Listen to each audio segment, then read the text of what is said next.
Welcome back, gang, for the first time and hopefully many more to come. Don't forget to subscribe to the YouTube channel and click on the notifications right here, this little bell, so you can get those emails every time we go live. Peace. ThaBoxingvoice.com. You seen what he did on Facebook, right? Listen, I'm gonna make a motherfucking emoji like this, look. Beyonce Productions.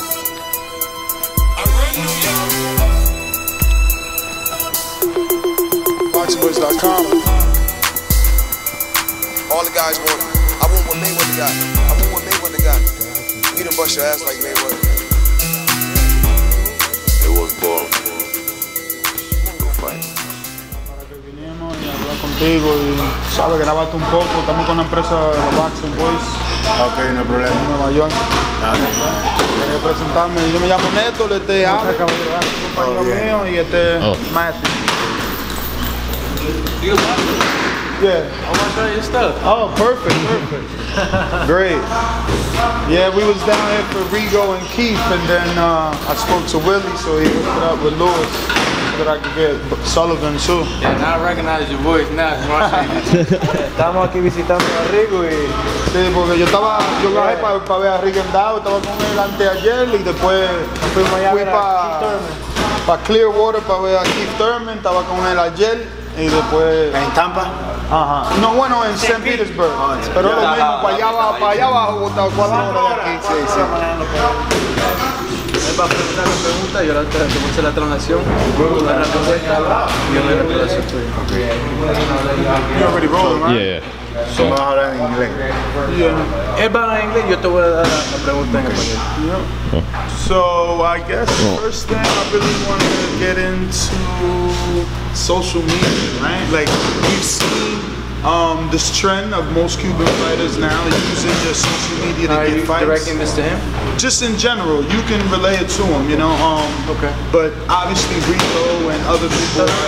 De la media social, de todas las cosas como Rigo, como un ejemplo que él ha usado la media social como una manera para atraer el público, no para que se interesen en verlo pelear o tal vez el matchup que él tenga, ¿verdad? I'm asking like seeing Rigondeaux obviously did that entice him to do the same, because now he uses the social media a lot, right? Like you and I spoke about him using the same sort of memes and comic things. Entonces lo que él está diciendo es que tal vez si tú has comunicado con Rigo así hablando, porque te hemos visto que sos activo también en la media social. Sí. Entonces estás usando una manera así también para atraer los fans, claro, sí. Los medios sociales se han convertido en eso, tú sabes. Yo creo que cuando yo pedí la pelea con Ward, la pedí por las redes sociales, o sea, por Instagram. He said that most of this stuff, you know, that's what it's become. It's become a way of, you know, putting fights out there. And then, when he asked for the fight for Ward, you know, he did it through social media. Speaking of Ward, obviously he retired, and you know, kinda he got that fight a little bit early. Now we've seen him bounce back from that and show his true mettle, and maybe some fans and himself feel like he deserves that rematch more than anybody else in the division, because I mean Ward already had 2 fights with Kovalev, right? So who else behind Kovalev? Entonces es cierto eso, que como ha rebotado tan bien, que si tú te sientes que tú mereces esa pelea una segunda vez, una Sullivan Barrera 100 Ward Part 2. Sí, claro que sí. Cuando peleé con Ward tenía solamente 17 peleas, pero no solamente el hecho de las 17 peleas, sino los oponentes. Entonces ya ahora con un poco más de pelea, como con este nivel, ya, o sea, he ido aprendiendo, mejorando, y claro que sí, que creo que merezco esa segunda ronda. Oh yeah, he said for sure he feels that, you know, at the time he fought him, you know, he had been facing those level of opponents that would have better probably prepared him for the award fight, but now that he's faced these, you know, higher next level opponents, he feels that he's gained enough experience that, you know, now that he would do much better in the fight, he believes. what exactly did he gain, right? Because it seems like in that fight he obviously learned something. We've seen a drastic improvement in his, you know, not only level of opposition, but his performances. And even now, Kovalev will be fighting someone he's already beat in Shabaranski, you know, who did it first, right? I'm correct with that? Yes. So what's the question exactly? You just... well, what did he learn in the Ward fight, right? Okay. Because obviamente ha aprendido una cosa, desde esa pelea hemos visto un progreso. Exactamente, ¿qué tú crees que has aprendido desde esa pelea que llevas a nuevo a la... anything like specifically from algo Ward? específico From Ward, esa pelea específica. Yo siempre digo lo más importante que aprendí de la pelea con Ward es que cuando yo subo a River, yo subo a divertirme. One thing he's learned from, one thing that he's learned is that when he goes to the ring from that Ward fight is that when you get in that ring, you have fun. Ya, porque cuando yo peleé con Ward, o sea, sabía que era Ward, sabía que era uno de los mejores boxeadores del mundo y salí con la presión en mí mismo de que tienes que noquearlo para poder, o sea, y esa presión psicológicamente con un boxeador como Ward, que es un boxeador rápido, un boxeador con muy buena defensa, no funciona. Entonces yo creo que esa fue la mayor experiencia que saqué de él. So the biggest experience he feels that out of that Ward fight was that, you know, like we mentioned before, is to go in there and have some fun. It feels like the last fight he had with Ward, where he put a lot of mental pressure on himself, you know, to go in there and kind of finish him up, you know, and go for the kill. But, you know, if anything he took from that fight was that when you go in there with an opponent like Ward, you know, that high of a level, you have to be in there calm and you got to be having fun. My understanding is that this Felix Valeria fight isn't going to be televised, and obviously it's an opponent that not very many people know. How does he get up for this fight and perform the way he has been in his last couple of fights? Este próximo oponente, Felix Barrera, estamos correctos en decir que no va a pasar esta pelea en la televisión, ¿verdad? No va a pasar, esta pelea no la van a pasar. It's not going to be televised, ¿verdad? No lo van a enseñar en la televisión. Es HBO. Por HBO. Okay. Con mini event. Coleman? I thought it was not going to be televised, but how do you get up for the opponent regardless, right? You don't know him, right? Pero este oponente, no muchos lo conocen, pero ¿cómo tú te vas a esta pelea? ¿Cómo entras a esta pelea con este oponente? No, o sea, nosotros nos preparamos aquí en el gimnasio para el oponente que sea. O sea, nosotros no subestimamos a Felix Barrera,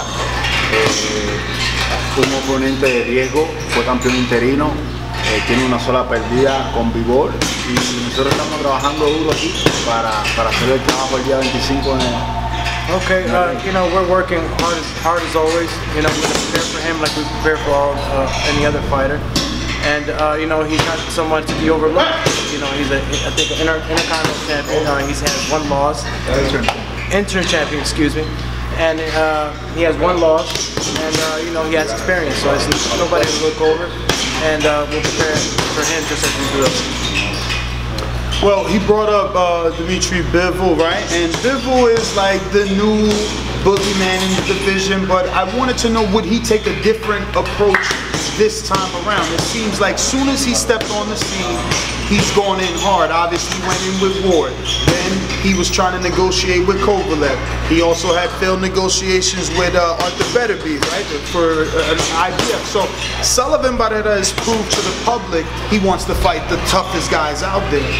But now that Bivol's on the scene and HBO's pushing him hard, you know, is he going to continue that mindset, or should he look for the bigger fight? Because he's already done more in the division, truly, than Bivol, even though they're pumping Bivol. I know that's a lot to translate. HBO tienen a Dmitry Bivol como el moto de la división ahorita, ¿verdad? Lo están empujando mucho.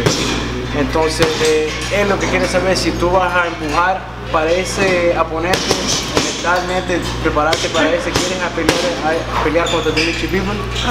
No.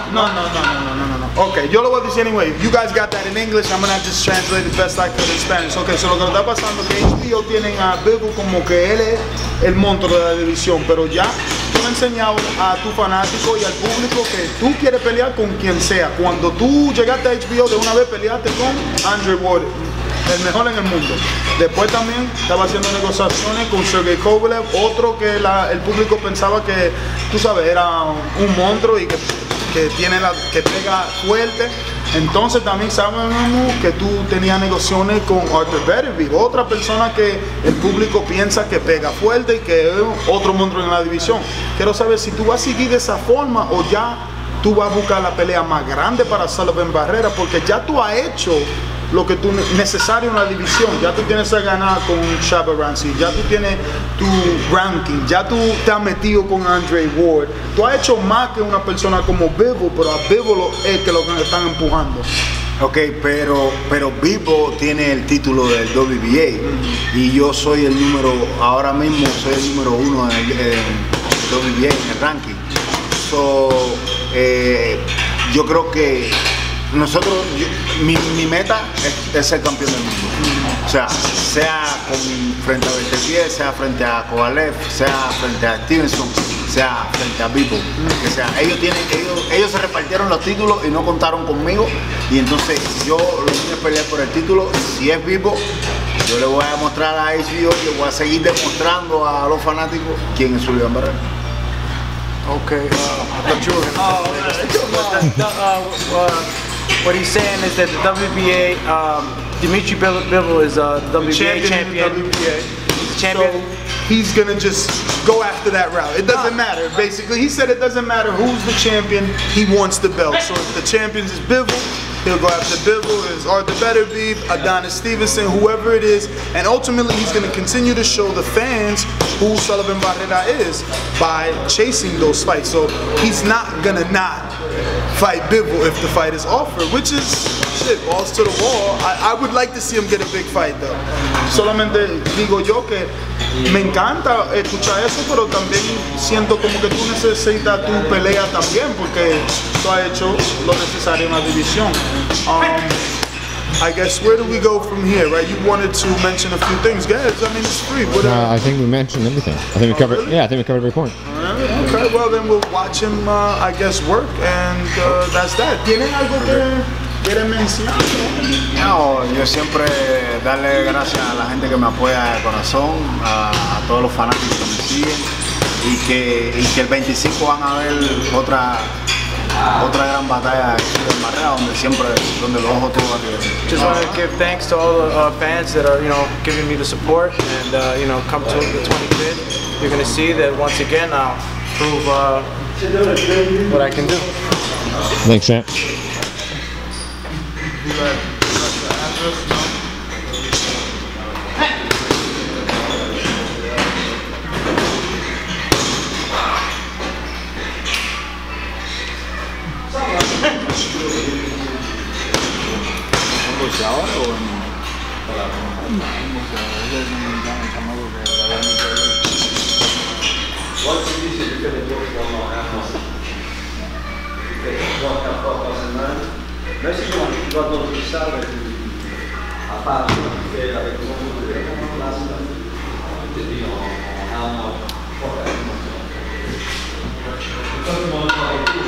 So your name is Derek, right? Yeah, Derek Santos. Derek, so who you guys brought in for sparring? I mean, obviously Dyer Davis, I see. Who else have you been using? Dyer Davis, Ronnie, the young man you see over here. He's a one very promising 168 pounds super middleweight. Amateur? No, he's a pro. How many fights? He's 2-0, but he was a national team member from Cuba. Oh yeah, he's Cuban as well? Yes, plenty of experience. Yeah. He's not my fighter. He's not my fighter. He came from Cuba? Yeah. So he defected when? Like 2 years ago. He's not my fighter, but a friend of mine was kind enough to allow him to spar with you guys? Yeah. He's a very good fighter. I'll give you that assessment. So usually you find local though? Yeah, it just all depends. We also have Marcos Escudero here, another young guy from Argentina. Very tough, aggressive. Usually, I can a lot of times find what I need work here.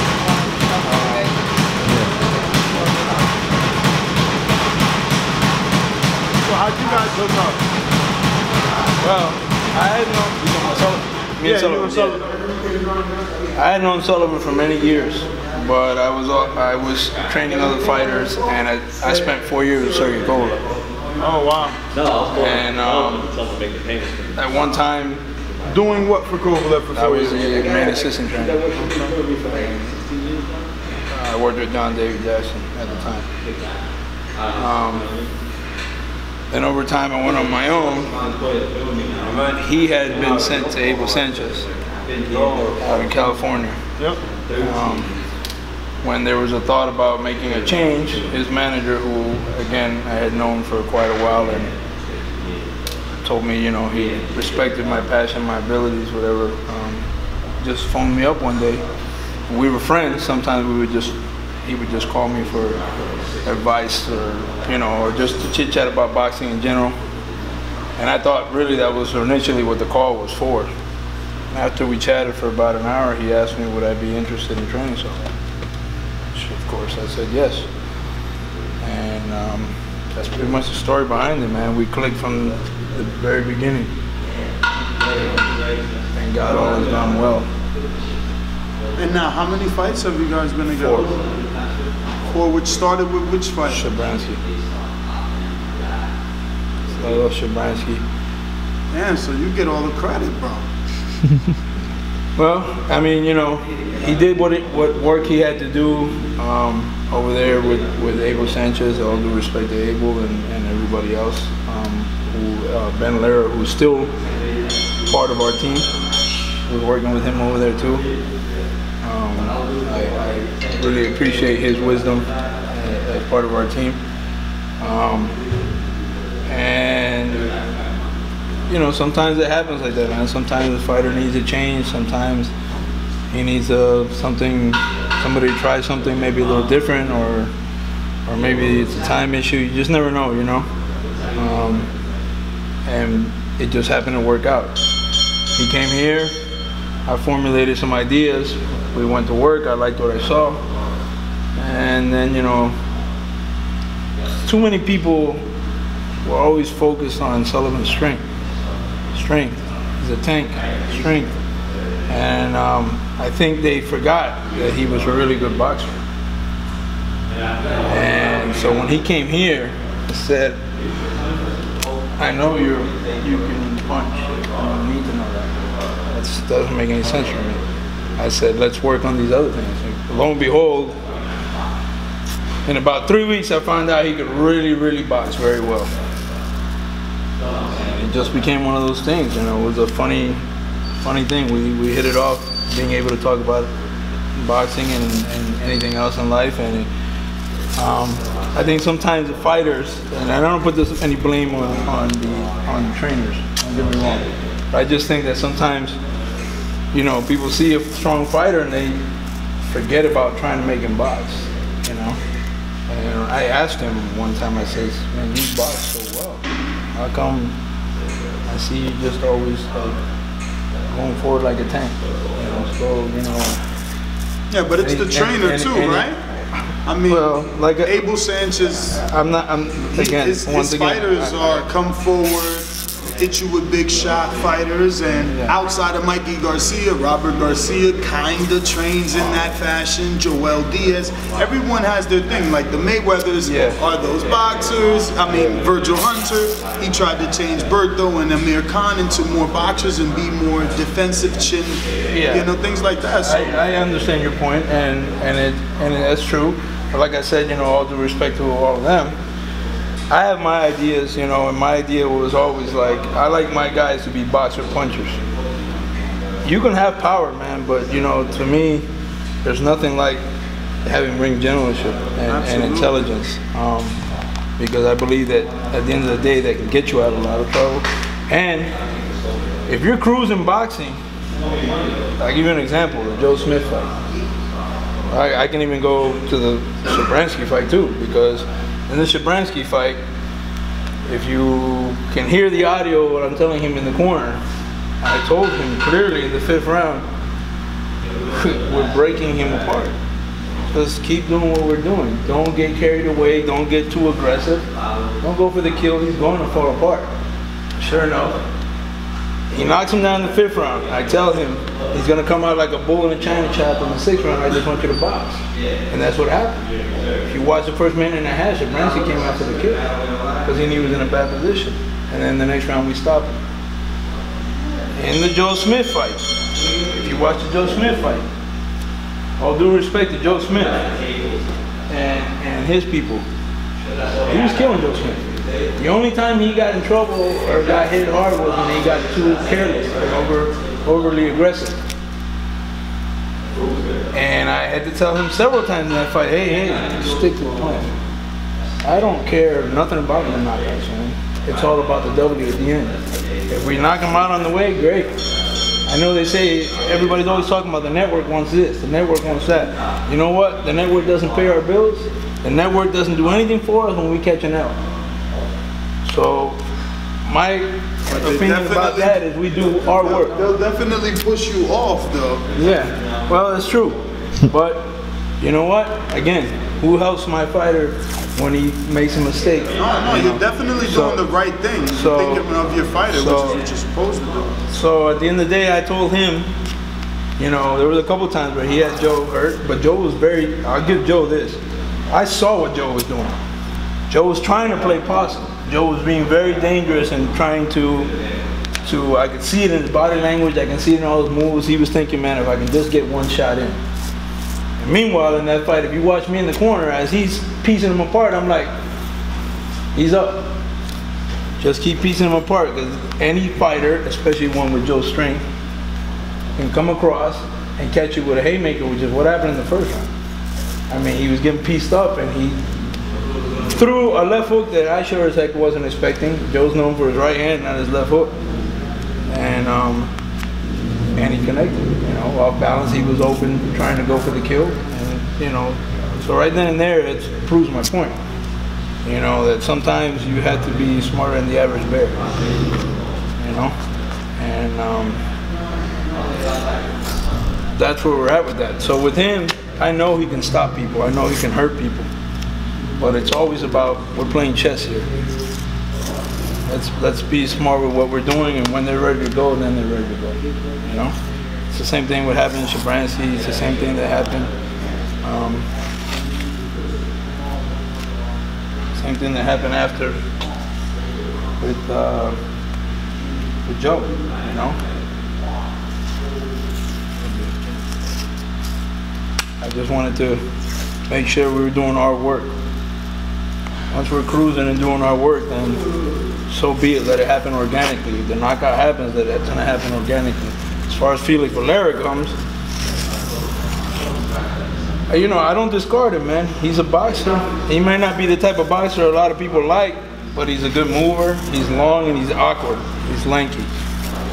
And of course, we have a plan for that.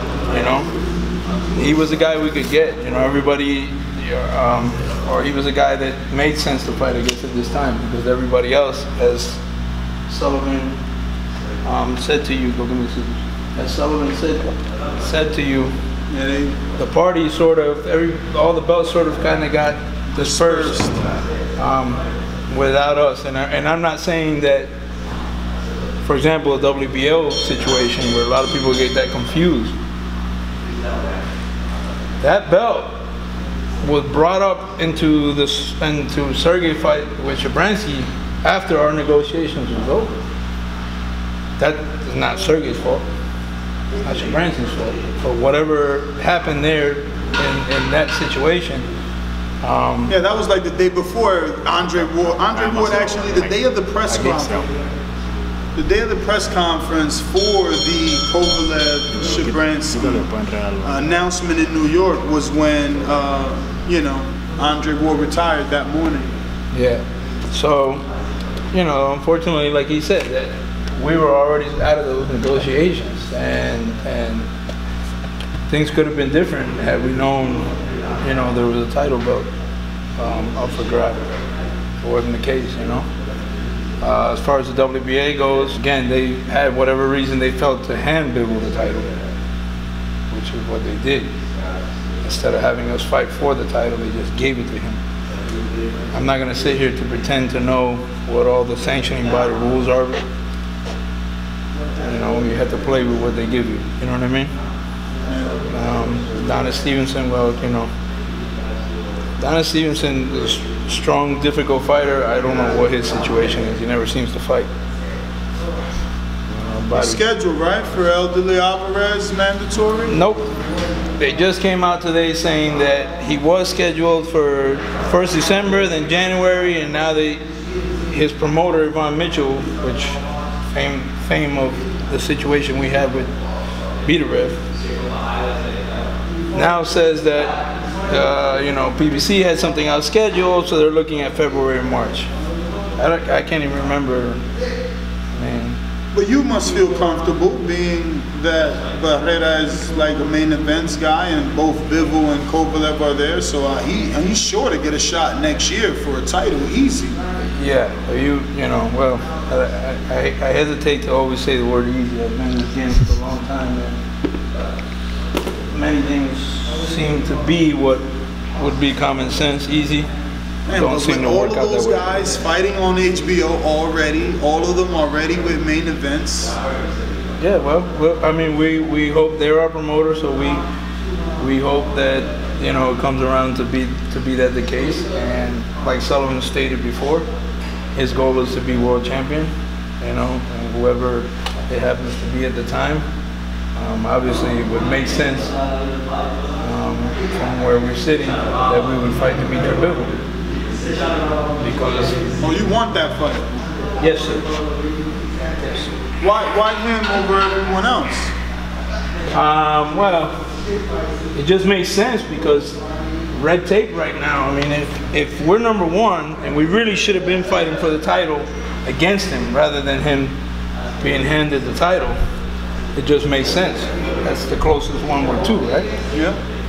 So why go around and wait to see if somebody else is willing to give us another title shot? It's not that we're being picky, you know? So that just seems to make sense. If later we fight Sergey Kovalev, you know, I was with Sergey through all his championship title wins. So I don't have any ill will to Sergey, but if it's Sergey, so be it. You know what I mean?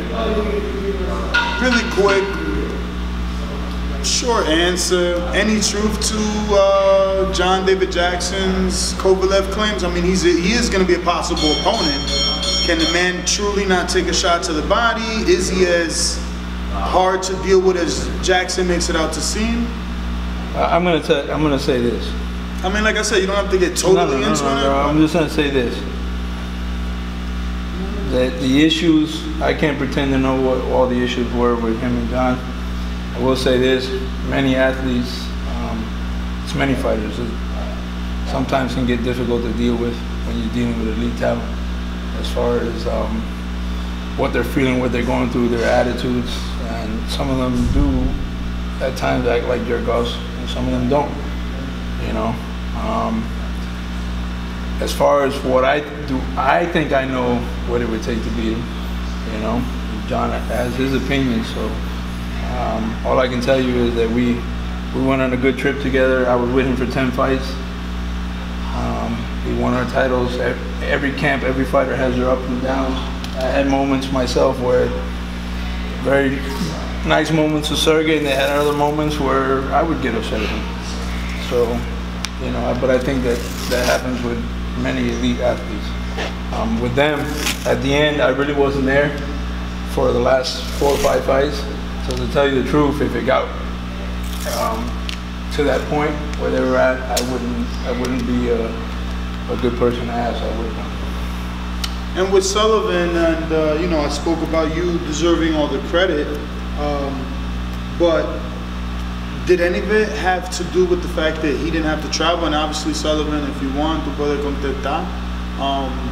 Did any of it have to do with him not having to go over there? Like, obviously, did that help in him not having to travel to Cali anymore and instead stay here? And this is more Cuban-based. Like, ¿te ha ayudado en no tener que ir para California, quedarte aquí alrededor de los cubanos? hacer tu campamento aquí, ¿tú crees que eso te ha ayudado más contrayendo a California y separando de tu familia, de tu amigo? Sí, claro que... I think it's just an environment thing. Sometimes any fighter, whatever it may be that was making him uncomfortable in an environment, whether it was longing for home, whether it's a need for maybe more attention, whether it's just, I've had fighters, you know, in other camps and other people just feel like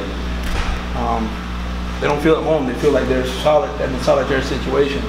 And imagine you're at a camp somewhere, right? And it all depends too. You know, you get along with everybody. You know, it's whatever makes you feel better. If you feel you're comfortable, if you get along with everybody and your friend, and you got, you know, the ability to have maybe relationships, you know, with several other fighters and things like that. You know, he had good relationships with fighters over there. I'm just saying that there's so many things that can change a fighter's outlook when it comes to that. You know? You definitely need a fighter to be in the type of mode where he feels the environment is there for him to grow, and that he feels also that, you know, it's a warm feeling, you know. I know he had a warm feeling. I know he like I said, he got, you know, over there with that. He just felt like, you know. No, el piquito. Eso, por favor. Gracias. All that put together now, the change it helps. I believe it helps. Definitely believe it helps. You know, it's maybe better understanding of certain things and, you know, how he needs to or wants to fight. You know what I mean? You have to adjust. I'm always of the plan that you have to adjust to the fighter. The fighter doesn't have to adjust to the trainer. The trainer has to assess what he has in the fighter and adjust to what can I get out of this guy. What do you have in Barrera? I think our chemistry is besides anything. I mean, a lot of people used to tell me that, you know, he was kind of quiet, not too worried, he didn't talk too much, you know, do what you can. And we hit it off from the very beginning. We talked every day. Talked about everything. What's your nationality? Puerto Rican. I'm Puerto Rican. A lot of people don't know that. I jokingly say this because I get a lot of support from the Cuban community. I get support from American community. I sometimes wonder where is my support from the Puerto Rican community, because I wish I had a little more of it. That's just a pride thing, you know what I mean? Yeah. I'm out here trying to do my thing and keep my name amongst that top 15% of the trainers, which is really where you have to be, you know, to be making it. So, are you a 365-day-a-year guy, like For him? For him, or is it when you have a fight, when you guys have a contract? How do, like, or he just works out every day? No. For him, it's a little bit different because he's a veteran. If he was a younger guy, I would have him here all the time. As a veteran, you know, you give him some time off. You give him about a month and a half, you know, after the fight, if need be. You know what I mean? It depends what's going on, and then you come back in and you work, man. You know, there's a level to work in that. A month.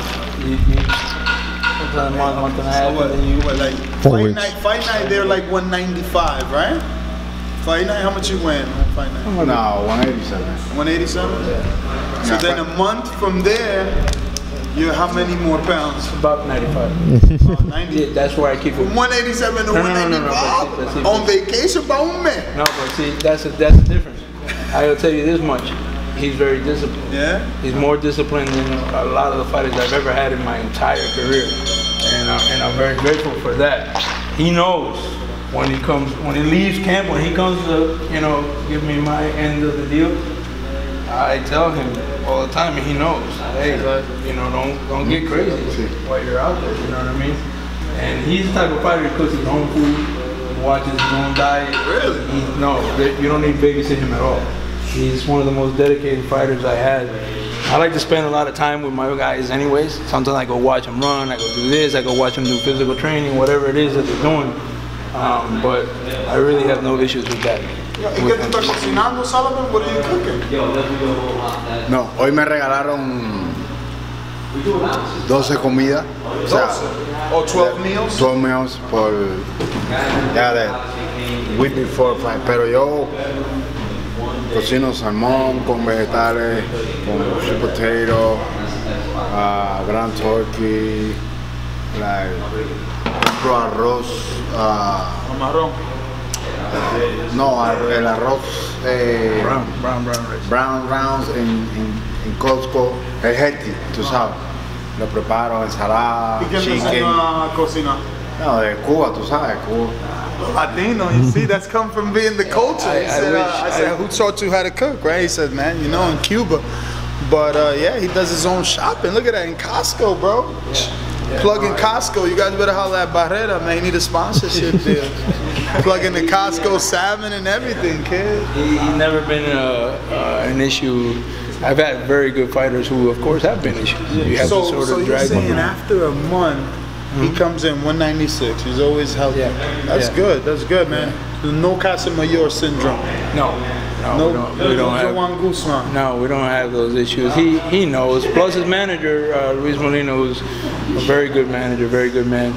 He who has a lot of like heart for, not just business-wise, but has a lot of heart for the finish. He's always on top of it. He's always like, hey, you know. So it's always, you know, he knows that if he gets out of hand anyways, you know. But I just think that comes from with him. And I tell you, I wish they were all like that. They're not. I'd be lying to you if I tell you they're not. Believe me, we go gym to gym. I've had to drag some like tooth and nail where I've had to be like every day I'm calling them, every day do this, every day, you know. They're not all like that. So most of them fall in between. But he's very dedicated. In this gym, a little over 2 years. In this man. gym. Thanks. I've worked, like I said, I worked years ago with John Dave Jackson. I worked at one time for when they had the now defunct Iron Mike Productions, right? I trained all their fighters, you know, worked training all their fighters. There was three. So you had some hands on Erickson Lubin? Yes, at the beginning of his career. At the beginning of his career, you know, unfortunately there was business things. Like I said, there was 3 trainers, 3 of us there. Me, myself, Kenny Ellis. Before then, it was Herman Casito. Things just kind of, you know, went their way, and everybody went their way, and he stayed with his now trainer, Jason Galarza. We're still friends, very much friends, and I always wish him the best in his career. But there's a lot of guys that I worked with, man, you know, that was just in the shadows for a long time. So, you got your breakout now. 4 fights already? Yeah. And he's definitely changed, bro, so. Thank you, I appreciate it. A lot of people have, you know, said the same thing. I got, like I said, I got him. I have Daya. I had this young man right here, Steve Gaffard, who was a WBO Asia Pacific champion. I got a couple other young talents. I used to work with Luis Arias. We actually now share an assistant. This is Gil Gastelum. He's my main assistant. Very good trainer. I worked with Curtis Stevenson for Brian Jennings, Chris Algieri, blah blah blah. Going all the way back to the days of Randall Bailey, Nate Campbell, Adam Green, etc., etc., etc. You know, as I was. How long you been with coming up. That has been 2 years now, right? 2 years? Yeah, 2 years. So you know, I really like the stable. I really like the stable of fighters I got. You know why? Because, again, getting back to that whole thing, sometimes you got fighters that you have to, like, every day you're like, you got to deal with this guy. But you deal with him because of the talent, you know? The group that I got right now, they're really good. They pull for each other. They support each other. They don't give me any problems. They're like, hey, coach, you say this. You don't want me to fight that guy. You want me to fight this guy. You want me to do this. They do it. They're very understanding of each other. So it's very good. I'm very happy with my stable. This was already a gym, or you built this? No, this was already a gym. This is actually Boca PAL, Boca Police Athletic League. I've known them for way many years, more than 15. I used to be the head coach of another PAL. I saw a lot of the kids here, including him, grow up through this program. He was a kid from this program. And what ended up happening was that I started helping their kids here too, the amateur kids in the evening. But we made a partnership, and during the day I had the pros train here. I also helped the amateur kids, and my friend Lawrence Newton, who's the head coach of the amateurs. So I'm one of their coaches. And when I get a time, I travel with them to tournaments and trying to help them out. I also volunteer my time with them. It's a good cause, you know, keep the kids off the street. All right, well, thanks, Derek. Thank you very much for you guys for your time. Thank you for opening the door, bro. No, anytime. The door's open anytime, and I'm always available to talk about the fighters, all right? Y gané esa pelea, eso fue en el Girón de 2014. Botaste mucha energía. En el Girón de 2014. Bro, y al otro día, con el loco de Nápoles. Yo le gané a los dos. No, yo, mira, el 75. Que es el más viejo. Sí, ese es de tiempo mío. El más bajito, es más viejo que el 81 es más joven. Y con ese, yo fuimos una copa allá a Yusiel y Yudiel. Yusiel es el más viejo. El más viejo. Sí, ese. Y entonces, estoy ahí, y me dice Yusiel, yo no estoy para nada. Y yo, no, yo tampoco.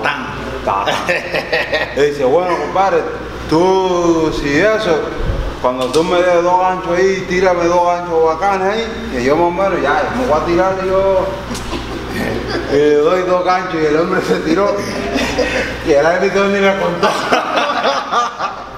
El árbitro no me contó, sabía nada. Joder, y el hombre no quería pelear y el árbitro le hacía así para pelear. Mira, ¿tú sabes lo que hicieron? Porque él se lo había dicho, él lo que me quería pelear y él se lo había dicho a la gente de Camagüey que no iba a pelear. Y entonces ellos decían, no, pero tú tienes que, ya, bueno, gana a la cachimba y después vamos a ver que tú te las manos jodidas y ya no, échame un poquito de mano. Y compadre, ya, y el hombre sin tirarme golpe, y yo le he metido gancho, pim, bam, el tipo se tiró. Sí, pasó. Y el hombre ni le contaron, compadre. Y el hombre me miraba así como diciendo, y yo, bueno, conclusión que después le metí 2 ganchos buenos y él se volvió a tirar en el tercer round y me descalificaron. Fíjate cómo fue. Ay, güey. Y ya, y al otro, pero se fue. No peleó un día, le iban a echar a pelear y él cogió y se peleó. No se peleó. En el 2003 fue Holguín, en Holguín, yo le gané a los dos. Sí. Le gané primero al grande, le metí 36, la primera pelea, el plagirón.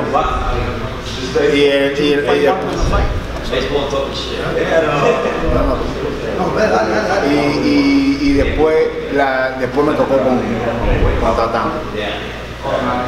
Y Tatán es más peligroso que el otro, claro. Pero el otro es lo que mete más duro. Pero bueno, en aquel entonces el otro estaba más joven. Y sí, al otro le gané fácil.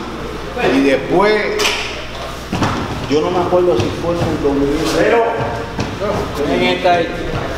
No me acuerdo si fue en el 2002 o el 2003, no estoy seguro ahora. Fue en el 2003. Le gané a la pelea, 36 y después gané a Tatán. 36 en la Henry, en la salita chiquita.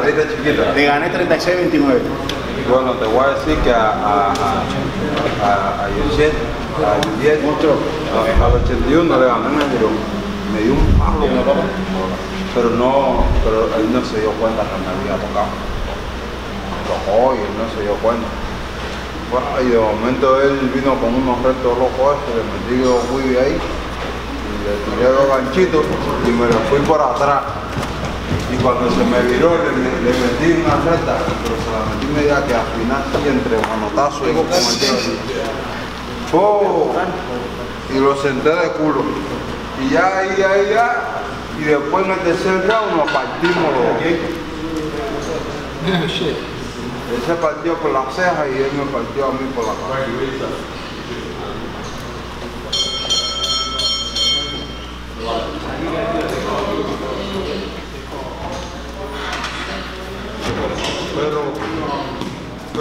que chamaco, iba a los girones y le ganaba gente del equipo nacional. Pero no lo subían porque tienen que leer un tercero. Yeah, just want to give him. No other sight in the game could see the boxing voice.